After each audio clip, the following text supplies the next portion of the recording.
Welcome back, everybody. Thanks for joining us. Today, we want to talk a little bit about comps and how we use comps in our transactions.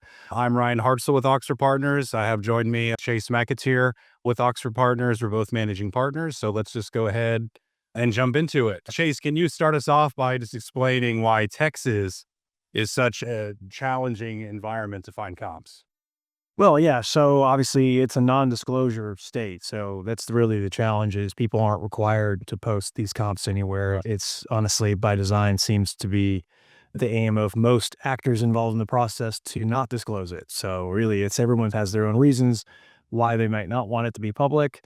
So obviously, if you're agents, you may not want everyone knowing details about what's transacting. If you're the business and there's tax implications involved, you may not want that public. And then if you're the landlord and there's a lease transaction, same thing. You don't want other tenants that may be entering negotiations soon to know exactly what's going on in the building. So there's lots of incentives to keep that quiet if you can, which just makes it a little more difficult to gather that intel. And as a lot of our commission agreements and lease agreements state that we're not to share details of the lease. Although I always find it funny when some of the landlord agents then ask us for comps themselves. I'm like, your own documents say we can't do that. It's still done, but definitely it's softened based off of those rules. And as agents too, they don't want those lease expirations floating out there. Maybe a competitor calling their clients. That's another. Sure. So Sure. okay, and then next we have what sources are available for comps, how we consolidate that. And so the most obvious, the easiest one is just our internal database. Oxford Partners, our firm, we do a lot of deals. So we internally generate our own transactions, actually part of what we do in our agent meeting every Monday morning. Anyone that invoiced a deal the week before is given a deal sheet to fill out. We try to review those in person as much as possible just to talk about the deal, just keep updated on the market. And then that goes on our internal comps database. A lot of people are familiar with CompStack.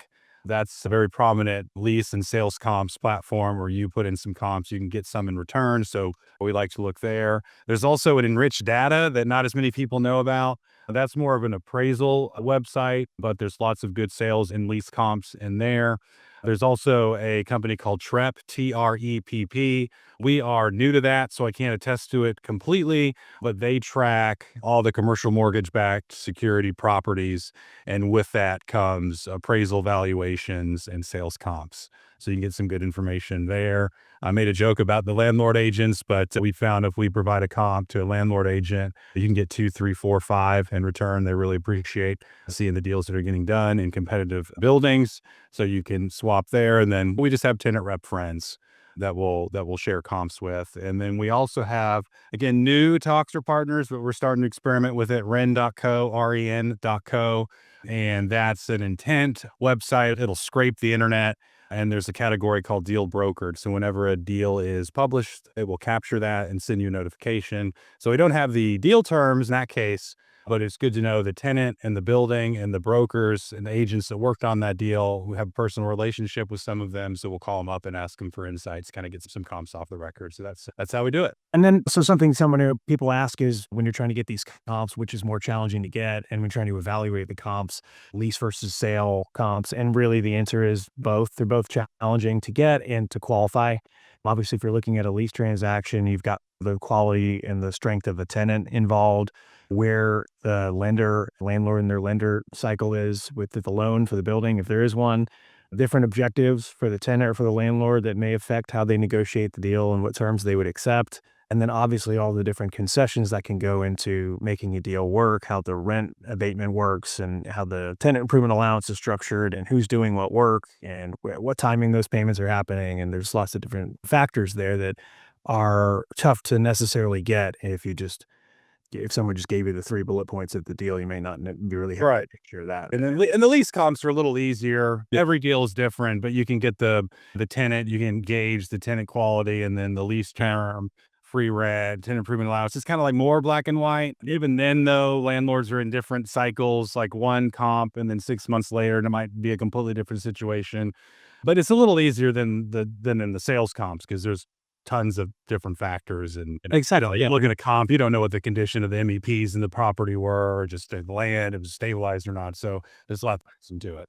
age of the building, deficiencies in the major MEPs, the size of the land. If you're looking at industrial property, how much of it might be stabilized? Is there rail access, utilities, and other infrastructure that may be there or not there, or need to be upgraded depending on the tenant's or the buyer's use? Beyond a sale transaction, there's all kinds of other factors involved that again are challenging. And then one lesson we learned is you can have all these wonderful comps, and if you don't have an easy way to share those with your clients and your agents, then it's not really as useful and meaningful.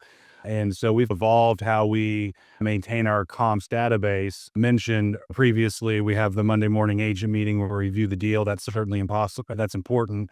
But then all those comps get fed into our internal database. We started out just by a shared Google sheet.